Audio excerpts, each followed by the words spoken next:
요한복음과 신앙 126번째 시간으로 요한복음 18장 1절에서 6절 말씀 가지고 제자에게 묻는 질문이라는 말씀의 제목으로 주신 은혜 같이 나누기 원합니다. 지난 주간에 프랑스 출신의 르레 드봉 주교님께서 돌아가셨습니다. 6.25 전쟁이 지난 후 1954년에 한국에 와서 평생 안동, 예천, 의성의 농촌에 살면서 농민들과 서민들을 섬기다가 96세의 나이로 돌아가셨습니다. 프랑스 사람이지만 한국으로 특별 귀화를 위해서 두봉올이라는 뜻을 가진 두봉이라고 하는 한국 이름으로 살다가 돌아가셨습니다. 이런 두봉 신부님을 늘 보고 살았던 성도들은 하나같이 이렇게 얘기합니다. 우리 두봉 신부님은 예수님처럼 살다 가셨습니다. 아니, 예수님이 돌아가신 것 같습니다라고 하는 고백을 했습니다. 이 말을 듣고 목사로서 참 많이 부끄러웠습니다. 저는 한국의 유명한 목사님들의 많은 장례식들을 봤는데 그 어디에도 예수님처럼 살다가 돌아가셨습니다. 아니, 예수님이 돌아가신 것 같습니다라고 하는 그런 말을 들어보지는 못했습니다. 그것을 보면서 신앙은 말이 아니라고 하는 것을 다시 한번 깨닫게 됩니다. 여러분, 신앙은 말이나 설교가 아니라 삶이라고 하는 것입니다. 삶이 그 사람의 실력이에요. 삶이 그 사람의 신앙의 실력이고 삶이 그 사람의 영적인 능력이라고 하는 것입니다. 그러니까 말 잘한다고 해서 신앙생활 잘하는 줄 착각해서는 안 된다라고 하는 거예요. 그리고 거기에 속아서도 안 된다라고 하는 것입니다. 아, 그냥 말만 잘하는구나. 그것뿐이라고 하는 것입니다. 신앙하고 말하고는 별 상관이 없더라고 하는 것입니다. 아무튼 간에 신앙은 삶이 좋아야 합니다. 두봉 신부님 평생 예천, 안동, 의성의 농민들과 같이 살다가 돌아가셨습니다. 마늘도 같이 심고 고추도 같이 심고 사과, 나무도 같이 심으면서 늘 함께 살다가 돌아가셨어요. 이것을 보면서 사랑이 무엇일까라고 하는 질문을 해보게 됩니다. 여러분, 사랑이 뭘까요? 사랑은 늘 같이 함께 있는 것입니다. 늘 같이 함께 해주는 것이 사랑인 것을 깨닫게 됩니다. 오늘 1절의 말씀에 보니까 예수께서 이 말씀을 하시고 제자들과 함께 또 그곳에 동산에 있는데 제자들과 함께 들어가시니라. 오늘 1절의 말씀 보니까 예수님은 늘 제자들과 함께 다니신다는 거예요. 함께 지내셨어요. 함께 거하셨어요. 마치 어느 영화의 대사처럼 같이 밥도 먹고 같이 목욕도 하고 같이 생활도 했다라고 하는 것입니다. 그런데 그 제자들에게 바로 배신의 밤이 찾아옵니다. 그 배신의 밤에 제자들이 물어야 될 질문들이 있더라는 거예요. 또 오늘 부활주일이지만 이 부활주일에 제자로서 물어야 할 질문들에 대해서 같이 한번 물어보셨으면 좋겠습니다. 첫째 질문은 2절의 말씀입니다. 그곳은 가끔 예수께서 제자들과 함께 모이시는 곳이므로 예수를 파는 유다도 그곳을 알더라. 예수를 파는 유다도 그곳을 알더라. 첫 번째 질문이 있다면 나는 알고 믿습니까? 라고 하는 질문입니다. 오늘 예수님이 동산에 요즘 말로 아지트에 모이는데 가룟 유다도 알더라라고 말씀하고 있어요. 가룟 유다가 예수님과 제자들이 모이는 그 비밀 아지트를 알았다라고 하는 거예요. 기드론 골짜기 올리브 동산에 있는 비밀 아지트를 유다는 알고 있었다는 것입니다. 그래서 그 어두운 밤에 이 아지트로 예수님을 잡으러 가는 것입니다. 등불에 횃불까지 단단히 준비했어요. 이런 가룟 유다의 방문을 받은 예수님은 너희가 누구를 찾느냐라고 질문합니다. 그리고 바로 내가 예수다라고 말하고 있습니다. 이런 예수님 보면 도망갈 수도 있었는데 피할 수도 있었는데 그런 생각 들잖아요. 그런데 피해가지 않더라고 하는 거예요. 도망가지 않더라고 하는 것입니다. 정면 돌파하더라고 하는 거예요. 여러분, 신앙은 때로는 정면 돌파를 해야 할 때가 있어요. 정말 어려운 위기 때에 정면 돌파를 해야 한다라고 하는 거예요. 내가 피해간다라고 하면 자꾸 피하기만 하면 신앙은 성장하지 않더라고 하는 것입니다. 오늘 예수님은 제자들을 너무나 잘 알았죠. 3년 동안 같이 밥도 먹고 같이 목욕도 하고 같이 생활했지만 늘 기도할 때마다 졸기도 했고 또 정작 어려울 때는 배신하기도 하고 정작 어려울 때는 도망갈 것을 예수님 너무나 잘 알았어요. 제자들의 약함과 부족함을 너무나 잘 아셨다라고 하는 것입니다. 그런데 정작 제자들은 예수님을 잘 알았을까요? 3년 동안 같이 지냈는데 정작 제자들은 예수님을 너무나 모르고 있더라고 하는 거예요. 오늘 가룟 유다도 마찬가지죠. 제자들이 모이는 그 기브론 동산의 골짜기에 올리브 동산의 비밀 아지트는 아는데 예수님을 몰라요. 정말 알아야 될 예수님을 모르고 있더라고 하는 것입니다. 어느 교회에서 새로 목사님을 모시게 되었는데 목사님이 청빙하자마자 당회에서 장로님께서 청빙된 목사님에게 이렇게 얘기했다고 합니다. 목사님, 제가 교회를 너무너무 잘합니다. 그러니까 교회 걱정은 하지 마시고 목사님은 설교만 신경 쓰시면 됩니다. 여러분 어떻게 생각하세요? 이 장로님의 말처럼 교회는 잘합니다. 그런데 혹시라도요, 예수님 모르는 것 아닐까요? 혹시라도요, 하나님 모르는 것 아닐까요? 혹시라도 하나님을 모르거나 예수님을 모르면 정말 큰 문제잖아요. 교회를 아는 것보다 더 중요한 것이 있다면 예수님을 알아야 할 줄로 믿습니다. 하나님을 알아야 할 줄로 믿습니다.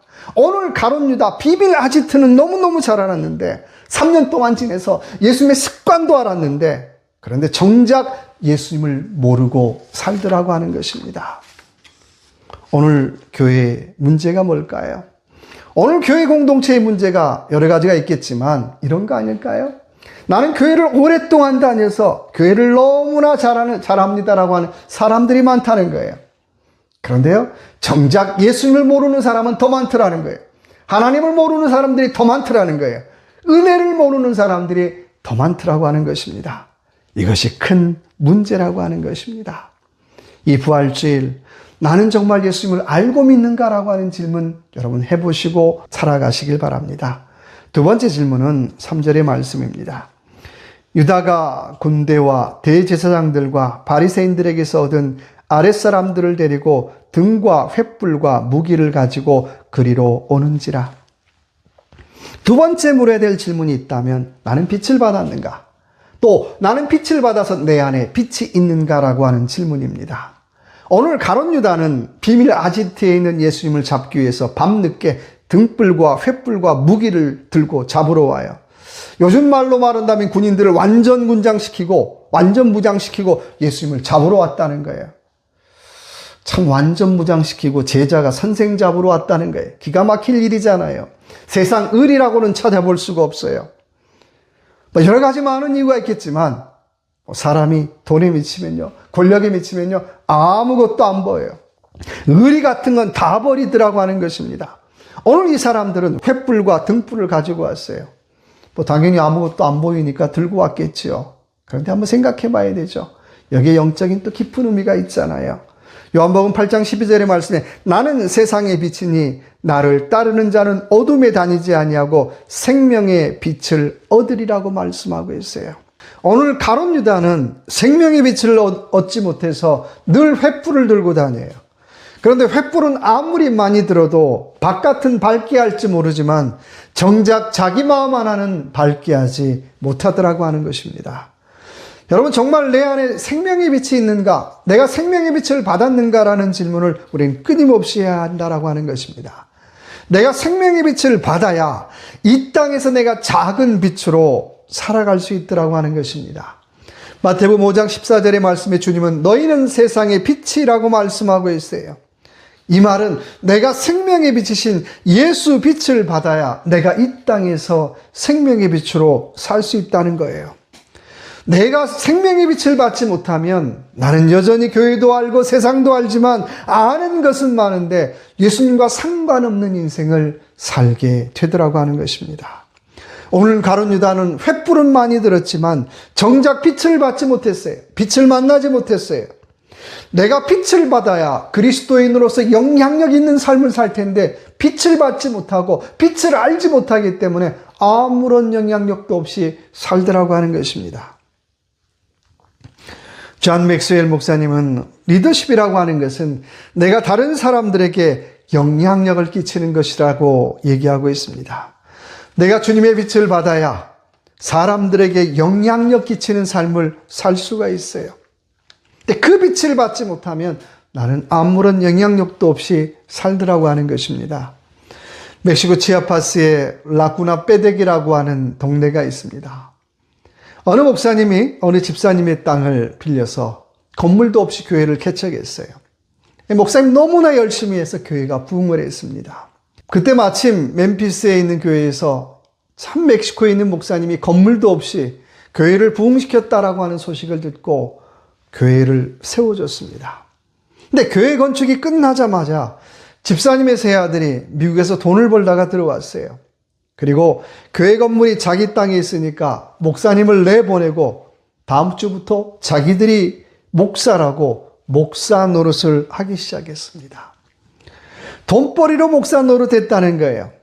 아무튼 멕시코의 솔로 그리스도 살베교단, 말로는 오직 예수 그리스도만이라고 하는데 참 문제가 많은 것 같아요. 아무나 원하는 사람, 아무나 원하면 목사를 시켜주더라고 하는 것입니다. 그렇게 목사가 되다 보니까 동네 사람들에게 무슨 영향력이 있겠어요? 다들 그 집사님의 가족들 향해서 교회 뺏은 인간들이라고 손가락질해요. 욕먹기 바쁘더라고 하는 것입니다. 우리는 예수 그리스도의 빛을 받아야 합니다. 그래야 내가 태양의 빛을 받은 달처럼 작은 빛을 드러내고 살 수 있다라고 하는 것입니다. 원하기는 이 복된 부활주일, 주님의 빛을 받고 주님의 빛을 드러내는 저와 여러분의 삶이 되시길 주님의 이름으로 축원합니다. 세 번째 질문은 5절의 말씀입니다. 대답하되 나사렛 예수로 하거늘 이르시되 내가 그니라 하시니라. 그를 파는 유다도 그들과 함께 섰더라. 그를 파는 유다도 그들과 함께 섰더라. 세 번째 질문은 나는 어느 편에 서 있는가라고 하는 질문입니다. 오늘 예수님은 잡으러 온 사람에게 내가 그니라고 말합니다. 그때 유다가 잡으러 온 군인들과 함께 서 있었다라고 말하고 있습니다. 여러분 지금 유다가 서 있을 곳이 어디일까요? 정말 제자라면 잡으러 온 사람들과 함께 서 있는 것이 아니라 예수님 옆에, 예수님 가까이에 예수님과 함께 서 있어야 되잖아요. 그런데 오늘 가룟 유다는 제자로서 내가 서야 할 자리를 모르고 살더라는 거예요. 제자로서 제자의 자리에 서 있는 것이 아니라 배신의 자리에 서 있더라고 하는 것입니다. 우리는 정말 내가 서야 할 곳이 어디인가라고 하는 질문을 우리는 끊임없이 하고 살아야 합니다.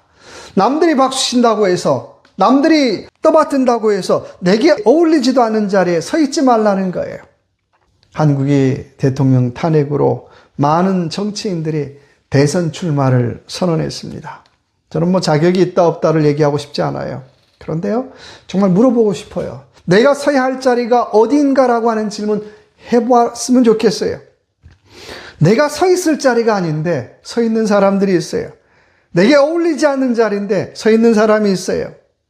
똑같지요. 목사로서 내가 서 있을 자리가 어디인가라고 하는 질문 해봐야 된다라고 하는 것입니다.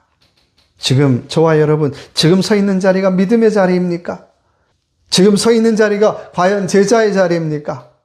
지금 서 있는 자리가 과연 신앙의 자리인가라고 하는 질문 해보셨으면 좋겠어요.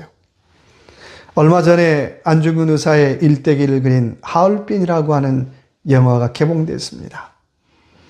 안중근 의사가 하얼빈에서 조선 총독이었던 이토 히로부미를 암살하는 내용을 그린 영화입니다. 잘 준비해서 이토 히로부미를 암살하려고 계획을 짰어요. 그런데 자꾸 실패하는 거예요. 이유는 그들 안에 밀정이 있었기 때문에, 스파이가 있었기 때문에 실패하더라고 하는 것입니다. 그래서 독립군 내에서 도대체 밀정이 누군가라고 찾아봤어요. 그랬더니 김상현이라고 하는 그 스파이 때문에 정보가 자꾸 새나가는 거예요. 그래서 자꾸 실패해요. 그래서 독립군 내에서 이 김상현이를 죽이자고 다들 의견을 모아요. 그때 안중근 의사 단 한 사람은 반대를 해요. 여러분, 한 번만 더 김상현에게 기회를 주십시오. 한 번만 더 김상현이 독립군의 자리에 설 수 있도록 한 번만 더 기회를 주십시오라고 사정을 해요. 결국 그 안중근 의사의 말대로 김상현에게 한 번 더 기회를 주고 김상현은 자기에게 밀정의 임무를 맡겼던 일본 군인 모리를 죽이고 스파이에서 다시 독립군의 자리에 서게 됩니다. 스파이에서 다시 독립군의 자리에 서게 되더라고 하는 거예요. 여러분, 저와 여러분에게는, 우리에게는 어울리는 자리가 있어요. 남들이 박수 친다고 해서 그 자리가 어울리지 않더라고 하는 것입니다. 하나님께서 저와 여러분에게 딱 어울릴 만한 자리를 주셨다라고 하는 거예요. 그 자리는 사람들의 인정과 상관없이 여러분 그 자리를 소홀히 하지 마시기 바랍니다. 그리고 그 자리를 지키십시다. 그리고 주님께서 주신 이 제자의 자리를 참 귀하게 여기며 살아가는 귀한 복된 주일 되시길 주님의 이름으로 축원합니다. 기도하겠습니다. 하나님, 나는 알고 믿습니까? 나는 빛을 받았습니까? 그리고 나는 지금 내가 서 있는 자리가 어디입니까? 이 복된 부활주일 알고 믿고 제자의 자리에 서서 정말 제자의 길을 걸어가는 우리의 삶이 될 수 있도록 은혜 베풀어 주시옵소서. 함께하여 주실 걸 믿고 예수님 이름으로 간절히 기도드립니다. 아멘.